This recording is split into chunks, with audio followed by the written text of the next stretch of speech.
So I think a lot of people will look at artists using social media and be like, oh, well, they're not real artists. Like they're making money from brands or they're doing, like reels and stuff that get the money or they're taking sponsorships. At the end of the day, I think most artists are doing things other than just selling original pieces of art to make a living. Welcome to Leaf Notes, the podcast that helps your business take root and grow. I'm Adria Marshall, seasoned business owner and speaker. And I'm Sydney Mafuka, artist, illustrator, and small business owner. Join us each week as we take you on a journey through the ups and downs of entrepreneurship. We'll dive into everything from social media strategy to protecting your business. We'll even answer your burning questions such as, do I need a business plan? Should I form an LLC? Where should I promote my business? And so much more. Together with our guests, we'll break down these topics into actionable steps, helping you build the business of your dreams. So whether you're just starting or you're looking to scale, we got you covered. So go grab your notebooks, your favorite beverage, and cozy up to receive practical insights and inspiration here on Leaf Notes. Let's go make your business dreams a reality. Hello, everyone. I have a special guest with me today. We have Ashleigh King here. Ashleigh King is an artist and content creator who specializes in watercolor and oil painting, and she shares her journey as well as some helpful art and motivation tips for fellow artists who also want to launch their careers. And so I'm super inspired to basically introduce you to her. And yeah, Ashleigh.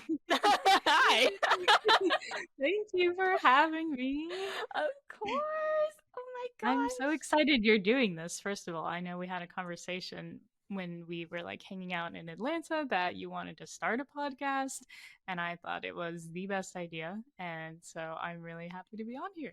Oh man, I'm so honored. I mean, yeah, I'm surprised I'm doing this. Like, I feel like if it wasn't for my mom, none of this would be Oh, happening. She's definitely my accountability partner when it comes to this oh, type of good. thing. Well, I'm glad. Yeah. So, I guess starting off, I want to know how you found your love for art. Was it just you were born with it? You came out the womb painting, or was it more like a found journey? I would definitely say that I have always loved art ever since I can remember. I wouldn't say that I was good at it right away. I mean, no one is. So, I mean, I've always loved drawing and like making arts and crafts. And I was always doing anything crafty kind of during my free time. And I think the thing that made me really want to become an artist was I think it was around maybe 5 or 7 in between there. And I had a babysitter who actually was in school for art at the time. And I remember seeing her like beautiful, lifelike drawings. They looked like photographs to me. And I was just so impressed by them. And I think that was when it clicked for me that you could do this as a living. And I think from then on, I always had that in my heart to be like, oh, I really want to do that when I grow up. And obviously, it's been kind of an up and down journey to kind of get where I am today. And going through different career changes, changing my interest in college like 3 different times, not actually having an art degree. So, and then finally choosing to do this full-time art career and YouTube. So I finally made it, and it feels like not made it, but I feel like I'm finally doing what I really love, and it feels like home. So, when it comes to your career changes in college, I'm really interested about that. So, what were those changes? Yeah, so I originally went to school for architecture, and I think I had always wanted to go to school for art, but it wasn't, the most financially stable choice, from the opinion of lots of people and kind of myself. I kind of had a little bit of doubts that I could make it work. And so I thought, architecture is also a creative field and that's a little more stable job. So I was in architecture school for 2 years and I really enjoyed it, but I came to the realization that the actual job wasn't going to be as creative as the schooling was, and I only really enjoyed the creative part of schooling. So kind of had a little mini breakdown and was like, okay, I need to change like my career path. And I started taking some art classes at the community college that I was going to in Florida.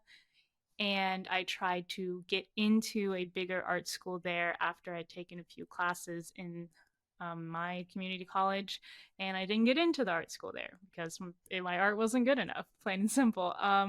And so that was another little mini breakdown where I was like, okay, well, I finally tried to do art for a living and I got told no, basically, or and I didn't want to delay my graduation date any longer because that's expensive and I was, paying for college through scholarships and things like that, so I didn't have time to waste. And so I decided, okay, let me switch my major again to marketing, something that I can do mostly online and that I can know I'll get a degree in the next like year and a half. And so I did that and I graduated with a marketing degree. And then I had a job at a nonprofit in Orlando that I actually really loved. But I just realized, like, thinking about my future, um, is that something I really want to do? And it really wasn't. And I kind of came back to my love for art again after taking a few years off of not doing any art. And that's when I started my YouTube channel in Atlanta when we moved there. And the rest is history. I think what's really cool is, and I think this is very common for many people and their passions, it's Mhm. when it's something that you deeply love, it's something that will keep coming back and be like, hey, Yeah. I'm still Yeah. here. Yeah. You can't ignore it. That's right. Yeah. For sure, for sure. And art school, I think so. When you're talking about your art being rejected or Mhm. rejected from the the art school, I think, ugh, this is gonna go into my opinions about art school, to be honest. I think they can be Let's kind do of it. toxic. I don't Yeah. think, and I mean, it's not to say that they're not allowed to not let people in. Yeah. Um, Yeah. but as someone who was accepted into an art school and Mhm. has experienced the the culture at my school, I would say that you Yeah. dodged a bullet, girl. But it's really cool to see that even though like that was a no, like YouTube became a yes. And I kind of want to hear about like that whole journey, the risks that kind of went into that, the imposter syndrome, um, Mhm. and all of that. Like what really gave you the courage to put yourself out there in that way, especially after everything. Yeah, so I mean, I definitely want to thank my spouse, Brett, because he has a full-time job that's in a stable career, and I wouldn't be able to even take that risk if it weren't for him. So I'm very privileged in that aspect to even have that chance to be like, okay, I want to try this full time without knowing if I'm going to make money within a year, even. So there's that aspect of it. And then, I had saved up money from, my career before, and I just realized that it's something that I'm not going to give my all to unless I have to, like that kind of thing, where if you don't really put yourself out there and have the risk and the trepidation of, oh, this might not work, then you're not going to give it your all. And that's not true for everyone. But for me, that's how I felt, that I'm the kind of person that I have to go all in. And so that's how that decision kind of went for me. And it was kind of just something that I knew I really wanted to try. And I had always loved watching YouTube videos when I was younger, like growing up. I'd watch a ton of art vlogs. And so it was something that I've always like consumed as an artist. And I thought that it would be kind of cool to just, make stuff that I also would love to watch. And it paid off because I did a lot of research into like how to film things, how to edit, and just what kind of style I wanted to use in my videos. And I'm glad I put all that work in before. Like my first video, it took me a month, I think, to edit because that was the first thing I'd ever edited before. It took me so long, but it paid off because that it's still my best video. I haven't made any video that's done better than that one. So I'm proud of that. But yeah, that's how that journey went. I think that's so cool that like you were just you knew that you had it's like that Eminem song. You only got one shot. you know, like you Yeah. had a one shot, so you had to Yeah, just give it your basically. all Yeah. and put yourself out there and kind of put fear on the back burner. And I Mm-hmm. think Mm-hmm. if we all kind of had that mindset going into things, maybe it would be a little less scary. And I mean, I went into it with the knowledge that this probably is not going to take off, it's not going to make any money for a year, 2 years, maybe even more. And it's going to be very slow and it's going to be hard. And I'm going to have to keep working at it and not see much reward. And I got lucky enough that, it took off sooner than I thought it would. And so that was good for Brett to see that he's supporting me through this time. Brett is my husband, supporting me through this time. And, I'm able to, I guess, pay back his trust. It's not like that, but at least he can see that, it's a fruitful endeavor so that he's not like, being like, okay, I'm the only income forever, but at least I'm working on something that will help support our family too. Yeah, I can really relate to that part because as Mm-hmm. someone who was like, I'm gonna do Instagram and it's gonna make me Mm-hmm. money when I Mm-hmm. put myself out there, or it's gonna give me exposure. Um, Mm-hmm. my partner definitely had doubts. I think everybody in my life had Yeah. doubts.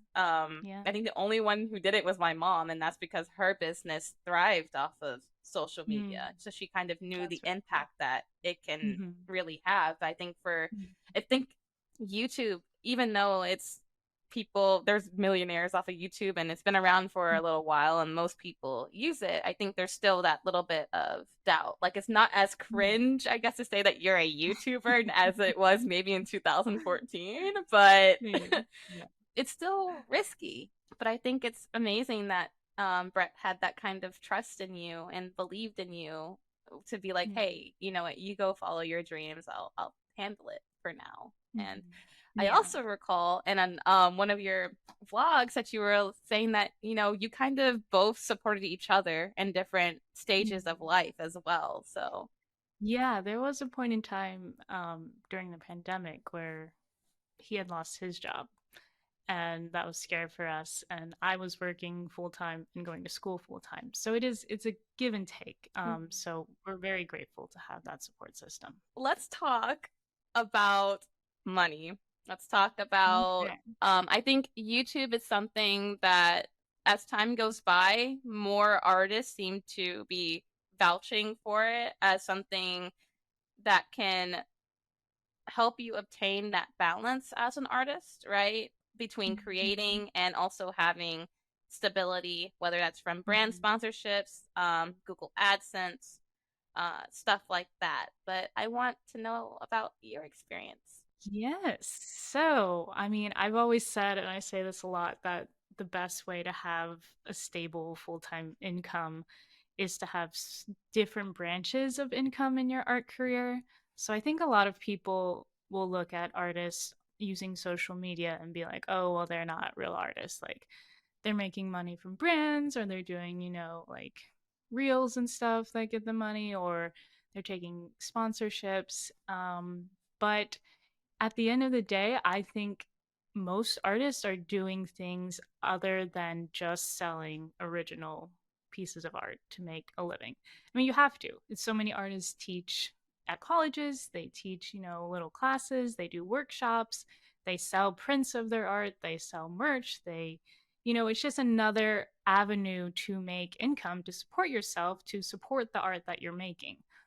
So I don't think there's anything wrong with trying to make um, as much money as you can from different streams of income, because I think we all agree that art is fickle, and there'll be really good months and there'll be really bad months, and you have to take what you can, obviously in an authentic way. If it's not something that you know is something that you really want to support, or that is a good thing for your career, then don't do that. But I would say if you can do it and you feel good about doing it, then definitely use social media, do sponsorships if you can. It's just a great way for any creative to add to their income. Do you feel like there is a false narrative that you are less than an artist if you're not making all of your money purely from art, Mhm. whether that be being in galleries, commissions, selling originals, things like that? Mhm. And do you feel like that's a misconception? I think so, for sure. And I can see why, because I think there's kind of like an old and new way of being an artist right now, and I think there's a big divide between them. Mm-hmm. And because the old way is hard to break into for many people, you have to have so many good connections, that there's kind of maybe a little bit of resentment between the two. And I don't think there should be. I think like it's great whatever way you can make money as an artist. Like you're getting to live out your dreams, hopefully. And so whatever way you can make that happen for you, I think you should be proud of. I agree with you wholeheartedly. I remember there was a point, I think it was maybe last year, kind of around the AI stuff taking off. Mhm. And a lot of artists were just saying how they're tired of social media, how they're Mhm. tired of having to be maybe a filmmaker. And this was Mhm. mostly towards Instagram, by the way, more short form Mhm. content where it's very fast paced and you do Mhm. have to put yourself out there constantly compared to maybe YouTube where you can get by with posting once a week or something like that and be Mhm. straight. And also, Yeah. YouTube is probably Yeah. there's a lot of benefits. But yeah, I definitely have seen that divide where people feel well, artists feel like they don't want to spread themselves that way and they Mhm. just want to make art and have it show for itself. And then it did seem like there is a little bit of a resentment, like you mentioned, as far as like, you're more of a content creator than you are an artist An because you're artist. Yeah. promoting some, you know what I mean? Because you're promoting Yeah. something and, Yeah. mm, And I think that's valid. I mean, I think maybe any artist would be like, I just want to make art. And if that were possible to make a living and you don't have to worry about all the other stuff, I think maybe we would all do it. I yeah. know I would, because yeah, it is a hassle to feel like you're an artist, you're a filmmaker, you're a content creator, you're, a shop owner, and you're spreading yourself way too thin. For Mhm. sure, I would love to just spend all my time painting, but I mean, realistically, we just can't. And I don't have like an amazing donor that's like sponsoring me to just paint all the time. And so, yeah, I think there's definitely very valid critiques to how social media makes artist work so much harder, and you're spending less time being an artist for sure. Mhm. But it's kind of one of those things that's like, you have to, or else like no one will see your work. And it is kind of the marketing side of it. And maybe my background in marketing makes me see that as a more useful thing. Mhm. Because at the end of the day, you can make all the work you want, but if no one sees it, then who's gonna buy it, you know? Yeah, for sure. I think the way that I like to think about it is, and this is coming from someone who's still trying to find their balance, and because I Hmm. don't think I've Yeah. created Yeah. a personal piece in months, you know what I mean? Yeah. And that does make me sad. However, I think that could be the case for someone who's creating work for galleries and for commissions as well. Like, I don't think that's just subject to the world of social media. I would say that I think content creation and stuff like that can be really, really helpful for those who want to keep art personal too, right? Like Hmm. you share that Hmm. journey, but you're able to still like paint what you want. You're able to still have money from sponsorships and AdSense and all these things. And so that you are stable enough to fund personal projects and to truly be an artist to the fullest extent. Art can go either two different ways. It can go you're very selfish, and I think that's a good thing to feel into your emotions and putting that on canvas. I think that's a very beautiful thing. Hmm. Or it can Hmm. be you're very selfless. Think of Hmm. people who've taken art in a more design route where they're Hmm. doing things for companies, where they're, you know what I Hmm. mean? Things like that. And as someone who's been swamped with commissions and things like that, I think I would appreciate the doing it for more personal stuff, and having something there just helping Yeah. me pay the Yeah. bills so I can do what I Yeah. love. Yeah, there's you do feel like you're kind of selling yourself out a little, which is kind of a cynical way to look at it because and maybe that's how people see it, if they don't experience it themselves, that you're kind of just selling out and you're just doing this to make money and you're not doing it for the art. But it's kind of like a privileged view to have. It's like, well, we have to make money, we have to make a living. So I'm going to need to do what I have to. Mhm. And hopefully with like companies and sponsorships that you truly believe are worthwhile. But I have to do it to, be able to do the art at all. I also think that in my opinion, your video and as well as other artists' videos are ones that inspire, you know? Mhm. They're Hopefully. ones that make you want like I was watching your video of you painting in London. Oh yeah. And girl, I'm blind. Okay. Like, I've been so afraid to go outside and paint what I see Like, because, how are you girl, doing that? I can't see. Like, like what? um, but your videos really do inspire. They inspired me to take my career to this level, and Yeah. so and if it's doing that for That's me, it's awesome. doing it for other people. And I think that something, even though the art community can sometimes be very judgmental, I think Mm. um people like you who've been able to put themselves out there in that way makes people feel less alone. It makes people, Mhm. it actually brings the community together in a way. So I feel like even though we're, as a community, we're very critical, let's just remember that these videos are cute. And personally, I like them. You know what I mean? And even if, like, I'm still yet to get off my butt and film a YouTube video because, Mhm. girl, that is hard. Like, I've definitely tried. I'm like, oh my gosh. So but it's really enjoyable to watch. So I I'm think good. you're still, even though it can seem like you're selling yourself out, I beg to differ. I think that you are making a change. That means a lot. And I will say, like, the community of people that have stuck around and watched my videos for the past 2 years are some of like the kindest, sweetest, like most caring people that you can find on the internet. Somehow, like we found each other, and so I really appreciate you saying that. Of course. Do you ever feel pressure to show up though? Are there times where you feel like you just want to hide in a hole and like not make videos? I enjoy the making videos part, thankfully. So I enjoy that. I think the times I feel pressured maybe is when I have a lot of deadlines for like sponsorships Mhm. and things. So that's kind of like the give and take of if I'm not feeling it, but I still have to. But at the end of the day, I think that's a good thing because working for yourself, you kind of need a little pressure because you are the only one motivating yourself to do stuff and to get stuff Mhm. done. So having that little bit of added pressure of a deadline definitely helps me.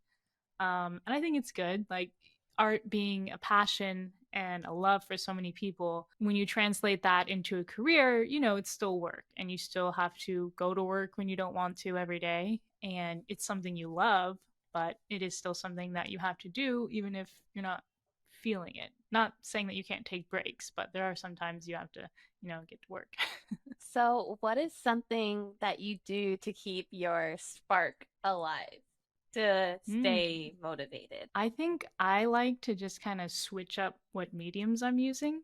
So, like, if I've done a few oil paintings in a row, or I've done really large oil paintings, and then, like, the thought of starting that again is like making me sick, then I know that I probably should just try something else. Go out and sketch outside, go out and do watercolor painting. Like, do something that doesn't make you resent it because I never want to get to that place with any art making. So I try to just switch up the subject matters, switch up the style of painting I'm doing, and that seems to do the trick for me so far. I've noticed that you also do a lot of traveling, so you get to go Yeah, to at least get to switch up where you are. Like yeah, you've true. been Yeah. to London, you've been to some, where'd you go? That was in East Asia. I forgot where you South went. South Korea. Korea. Yeah, So we have friends there. I got to visit them. Yeah. does traveling and moving around and exposing yourself to new things help inspire you? Yeah, definitely, definitely. Especially the filmmaking aspect of it is because, if I'm filming a vlog in my house every week, then, it's kind of getting a little stale. I'm like, okay, what's something new I can do? So even if I'm just like going to a coffee shop in town, that's a different kind of filming scenario, and that inspires me more. Obviously, traveling is a big, change of scenery and a big inspiration. So yeah. That's really cool. I noticed that because, well, I figured because for me, when I don't go outside for a long period of time, I kind of feel like I'm dragging myself through life. Mm, yeah. So when I I get actually that. go outside and touch grass, you know what I mean? I'm like, oh my God, I'm so inspired. Look at this beautiful world we live in. I don't even be traveling like that, so I could only imagine. No, for real. And it's always something that like it'll be good for you just to even go to a new place in your town. And it's so hard to actually do it. But once you get there, you're like, oh, duh, of course this is gonna work. Yeah. Mhm. So, what would you tell your past self if you had the chance? I would tell my past self, I think when I was in the throes of my despair of not getting into art school, that, art can be a career and be just a passion for anyone in many different ways. Like you can have it in your life and not have gone to art school. You can have it in your life and have gone to art school. It's more about how you choose daily or weekly, to incorporate it into your life. It's not something that can be kind of withheld from you because an institution told you, you're not good enough, try something else. And it's the good thing about art is really that you have to make yourself practice and get better. No one else can kind of do that. Even if you're going to art school, like they're going to give you assignments, but it's up to you to practice and get better. And even once you're out of art school, like you have to keep that going. So, in a sense, everyone's kind of self taught in their own ways because you are the one that's going to, for the rest of your career, the rest of your life, make yourself get better at art. And so I think I would tell myself that, just because you got told no once doesn't mean that it's a no forever, and you'll come back to art when you're ready, and it'll always be there for you. Yeah, I think art is something that no one can tell you no to. They Mm-hmm. can just say it's not for me, you Mm, know? good. Yeah. Um, I think, like, at least in my opinion, I think with my journey with art, it just had to be Mm-hmm. me saying yes to myself and Yeah. allowing myself to take up space, to take up Yeah. canvas, Mm-hmm. to feel safe enough to just put my feelings and my heart on the page. And I think with that, you end up finding yourself.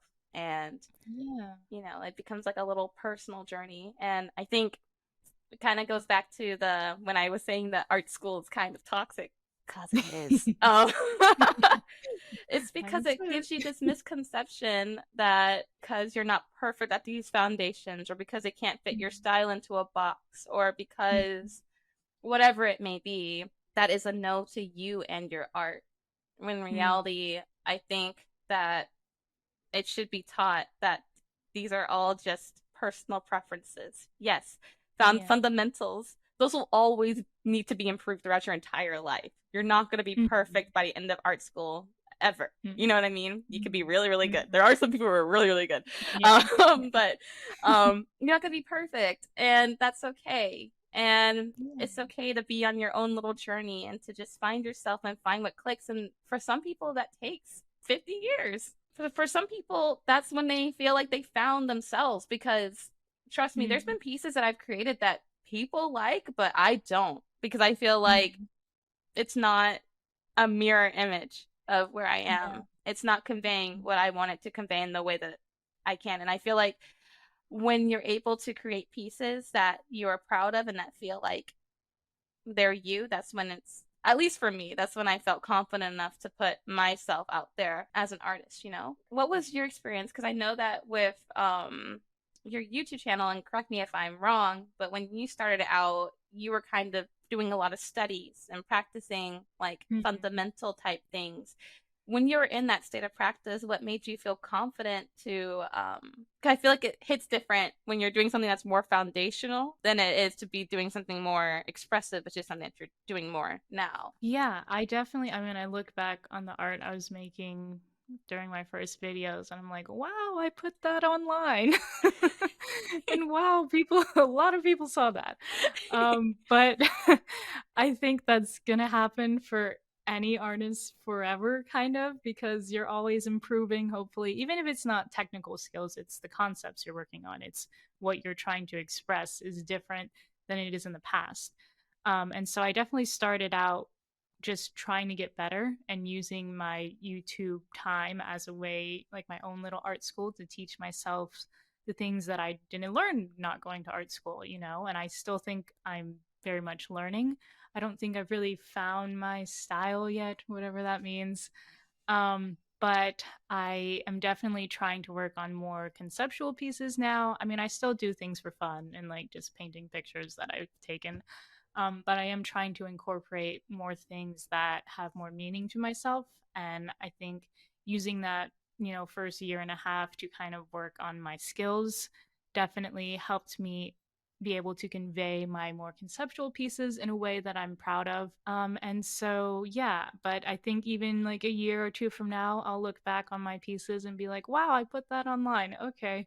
And so I think that's going to happen for anyone. So when people are a little scared to put their artwork online, obviously you have no obligation to, but if you want to get involved in the art community that way, I think you should just go for it, but be mindful that there may be some criticism if you're not ready to hear that yet. But at the end of the day, you're always going to look back on old artwork and be like, wow, that kind of sucks, or that's not perfect. I would do that better now. And that's okay. And now you have a clear, like, documented thing of your process. And so that's also been fun. Now that I'm doing this for a few years now, I can look back on my old pieces and be like, wow, look at how much better I got. And so I think that's what I try to view them as now, instead of being like, oh, that's embarrassing. I just feel like, well, this is what I make now. And so that's pretty cool. I think that's really cool too. I That's something that I've started doing. It's really hard because Mm-hmm. I just do not. I like to keep it pushing, girl. I do not like to look at the past. Like, who is she? Um, Yeah.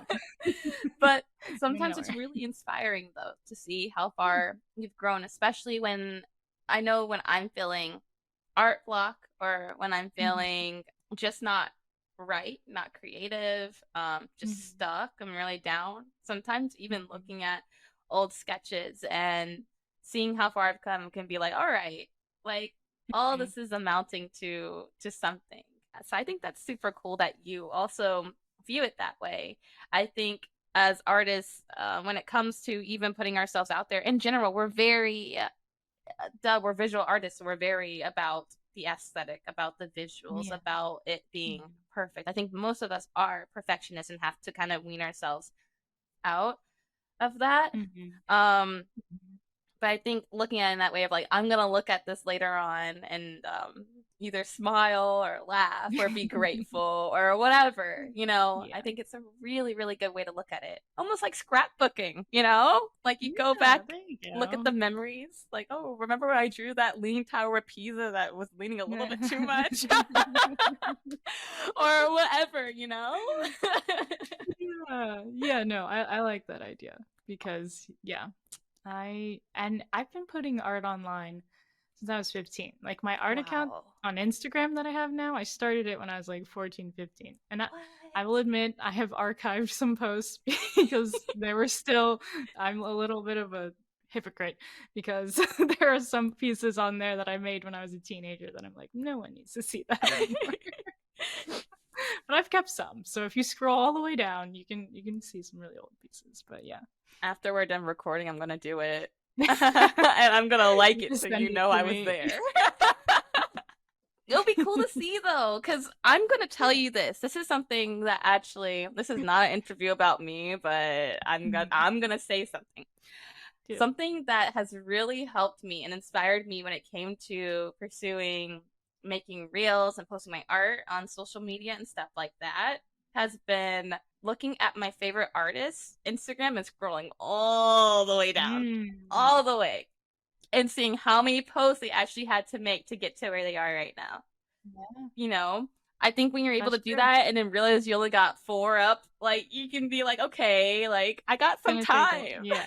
Yeah. There's That's a good point. because you see them, successful and all the followers, and it's like, well, they put in a lot of work to get there. For sure. It's Yeah. so easy to just see the glitz and the glam and to just Hmm. want to skip to that point. But then I think I have a lot of respect for artists because of doing that and just being like, okay, wait, this person's been posting since 2009. You know what I mean? Hmm. Maybe they Yeah. deserve their 1 mil. Or they posted on DeviantArt when that was actually a thing. Like, like things like They've been that. around, Like, yeah. you've got to give people credit and for the hard work that they put in, and it's Yeah. really inspiring to just go out there and give it a shot too, because then you realize, wow, everybody's just out here putting themselves out there. And there's this really cool quote. I don't know the quote verbatim, but I'm just gonna like Mhm. paraphrase. But it was something Okay. that Adam Duff, he's an artist also on YouTube. Mhm. I listen to him for like a lot of motivational stuff, and I'm like, I quit. Mhm. He'll help me not quit. That's um, good. he's so good, and his work is amazing. But he Mhm. was saying that we always tend to think that other people who are where we want to be are at the top of this mountain, when in reality Mm. we're all standing in the parking lot and together just trying to figure ourselves out. And I think I that's a like really that. great way of seeing it, instead of just seeing that someone's above you, realizing that they're right there with you, man. So since you've been on YouTube for a couple years now, what was one of the hardest times that you've experienced on YouTube? Have there been any challenges? I think when I first started out, and I don't want to say this to sound ungrateful because obviously it was amazing that my first video took off as it did, but getting used to not having anyone, respond to you as a person and what you put out there, to having thousands of people respond to you and hearing all their comments. And, most of them are very good, but, dealing with the negative ones was really hard at first because I wasn't prepared at all. And obviously it's amazing and it's a small price to pay for, having a career on YouTube as an artist, but it is hard to get used to people just critiquing you. And some of them are nice, but a lot of them were not so nice. And I found that and I've talked to some other YouTubers who are women or, not men, that the critique of being a serious female artist, especially if you're doing social media, you're not taken seriously, really. You're kind of like, oh, this is your cute little hobby. Like, you're not that good. Like, you're not like a man in the field of art that can be taken so seriously and he's doing all this amazing things. And so you kind of get a lot of comments about your appearance. You get comments about, how you present to the world, how you're doing things, just lots of nitpicky things that other female YouTubers and I have talked about, that a lot of male creators kind of don't get comments like that. Like, they don't get comments on their appearance, really. They don't get comments on how they talk. They don't get comments that, oh, they sound annoying. And so I think getting used to those things, basically getting used to them, is you just ignore them. And so learning to ignore those kinds of comments was kind of the hardest thing for me to get used to because I am a people pleaser and the idea of anyone not liking me makes me cry. I so I really had to kind of just like get a tough outer shell and just laugh at them, and be like, well, this is my career, and you're commenting this from an account with no profile picture. So I think, your opinion doesn't matter, basically. And I need to be okay with people not liking me, which has been a good lesson. I feel like those kinds of comments can feel so personal, especially Mm. because they're about something, like about how you look. Like, Mm-hmm. because it's not like you edit the video, you don't have any insecurities when you edit it. So if someone like Yeah. points it out or points out something that you weren't Mm-hmm. even thinking about, now you can't unsee it, Mm-hmm. or things like that, it can be really, really, really hurtful. But I think it's really amazing that you've been able to build tougher skin over time. I think Mm-hmm. um and it's just really difficult when it comes to something like presenting your art, which is already so vulnerable and personal. Negative comments, they suck. I They do, but Yeah. comes with the trade, I guess. Yeah, but like, why do you think that's the case? Well, like I was saying, like when you look at the people who are commenting these things, it's hardly ever women, to me at Mm-hmm. least. And so it's kind of, I just have to take it as, they see me as a young female artist, and maybe they seem like they're also an artist from what they say. And so they believed that it would be easier for them, maybe as a man, to be taken more seriously in the art world. And it's hard for them to see like a young woman who's being successful and probably not as skilled as them. I mean, like I say, I'm just starting out, so it can be maybe a jealousy thing, an insecurity thing, but at the same time you shouldn't take that out on someone who is making a career of it. So I think maybe that's why, but I don't want to say. They got their own stuff going on apparently. Yeah, I think it's just there's certain industries that are just still getting over a little bit some things because I've heard about it being a thing in the tattoo industry, women Mm, not being taken I see. seriously. I've heard about it in the music industry, but I'm really happy you've been able to like work through that because if I whenever I get negative comments, I always think about it.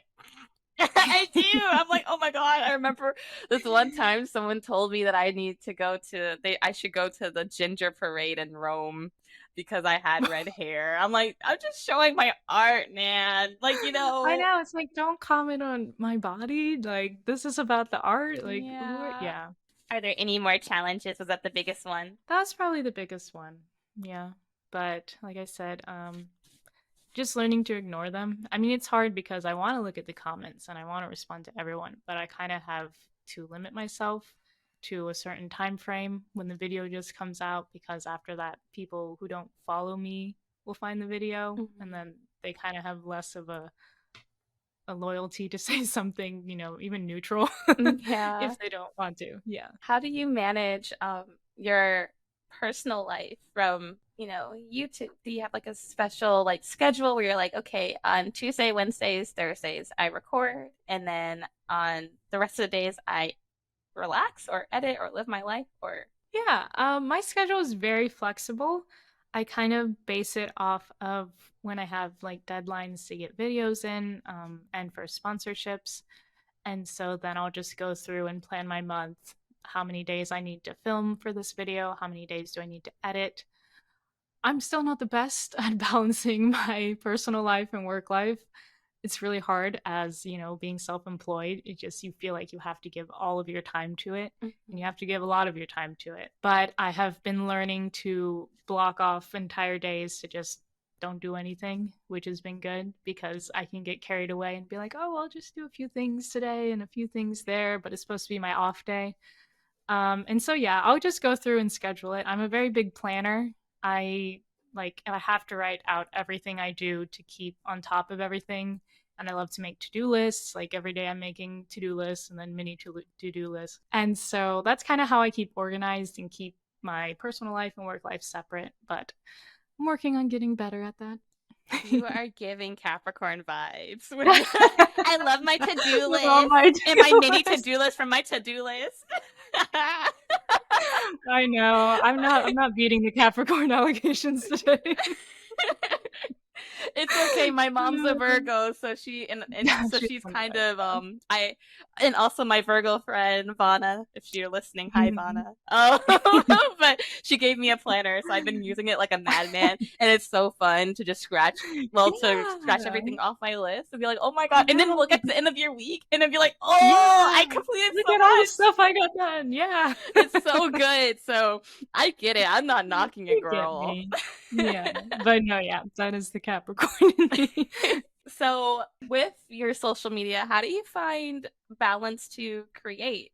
And what does that Mm, look like? I remember you mentioning before in one of your videos that you don't paint every day, which yeah. I noticed that that's becoming, heard a lot of other artists kind of wean out of pressuring themselves to paint every single day as well. So, what is that like for you? Do you still paint when you feel inspired? Is that what you kind of rely on, or do you schedule time? Or It's more of like on a schedule basis now, kind of more of like, a job. And I try to, use the times when I'm inspired to kind of, if I can't paint right then, just write down what I'm thinking, or make, a plan to do that next time.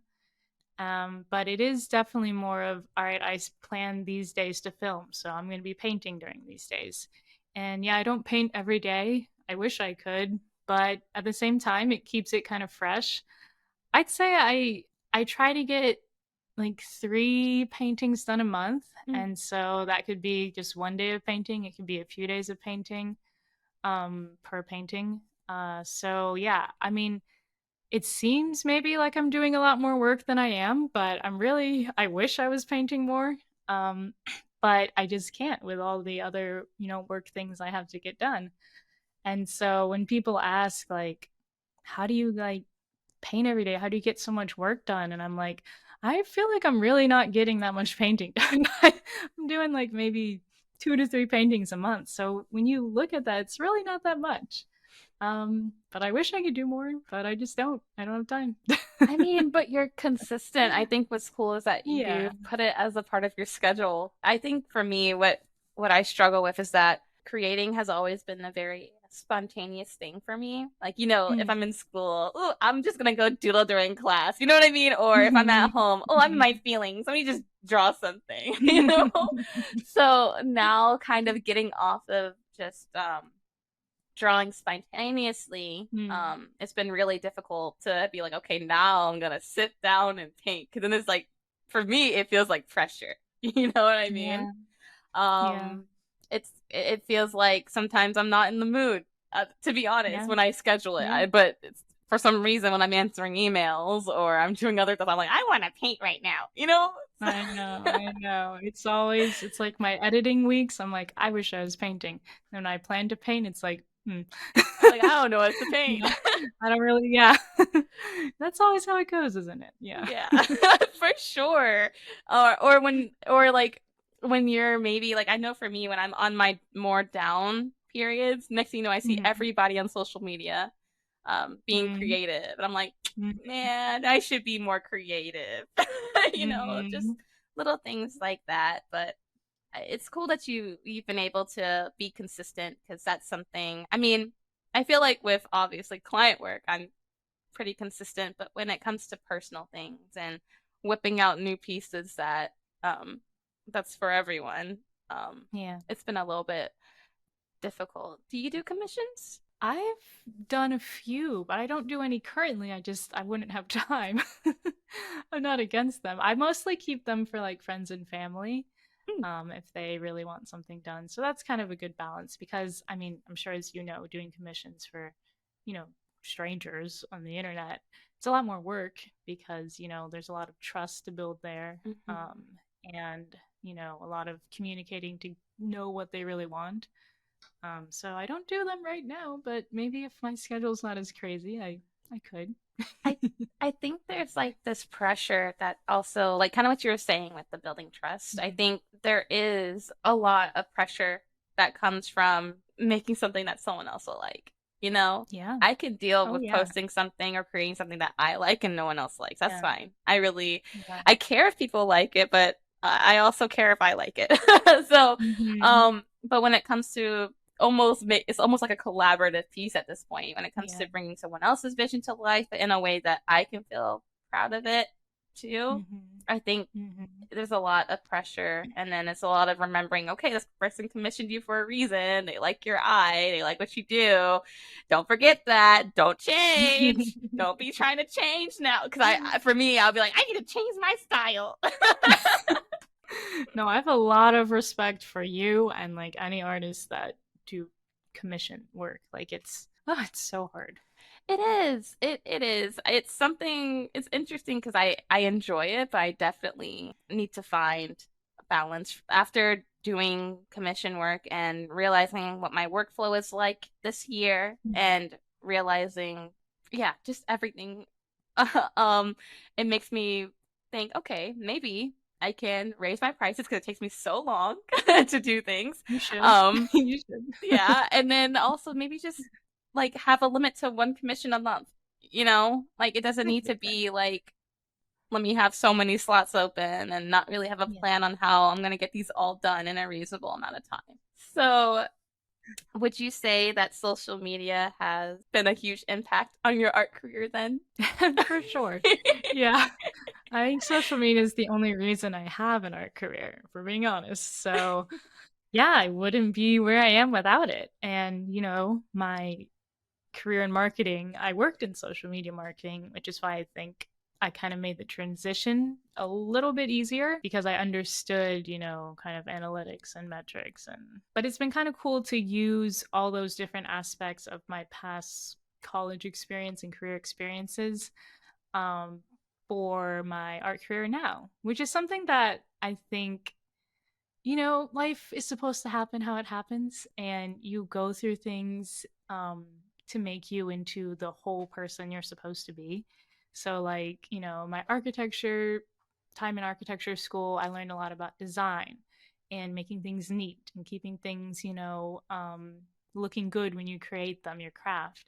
And then obviously the art classes I took were good for getting some basic art skills. And then the marketing classes were good for the social media side of things. And then I had a career. I worked at Disney and was like doing like speaking and entertaining in there. So that's also been good for, being in front of camera and talking to people. So it's kind of crazy to look back on all of those experiences when I was like, oh, I'm not doing art. Like, I'm not being an artist. This is not what I want to do. But all those things have helped me become an artist and become a better artist, I think. So that's kind of just advice I would give anyone. I know you didn't ask, but now I'm telling everyone. Like, even if you're doing other things that aren't strictly art and you want to become an artist, like, learn whatever you can from them because they're going to help you in your art career in one way or another. I think that's really beautiful. I think that it's very, very much true. I Mhm. I've heard from people who also enjoy photography but also love painting that that's tremendously helped them with their art Yeah. and how everything, I guess the moral of it is everything happens for a reason. So don't just Yeah. disregard your little mundane experiences. Yeah. Yeah. Sure. Okay. Well, thank you, Ashleigh. Thank you for coming Thanks for on. having Of me. course. Thank you for being on and for just sharing your story. I feel like it's really Yeah. inspiring and I hope you keep inspiring other people and doing your thing. I will try. Thank you for listening to Leaf Notes. If you're watching on YouTube, go ahead and drop a like and a comment letting us know what your takeaway was. And if you're just listening, head over to social media after taking a screenshot and tag us letting us know what your takeaway was. If you want to give us a rating, head over to your favorite podcast app and give us a 5-star rating or let us know what you think. This will help us connect with more business owners and creatives just like you. And with that being said, we hope that your business takes root and grows, and we'll see you next time.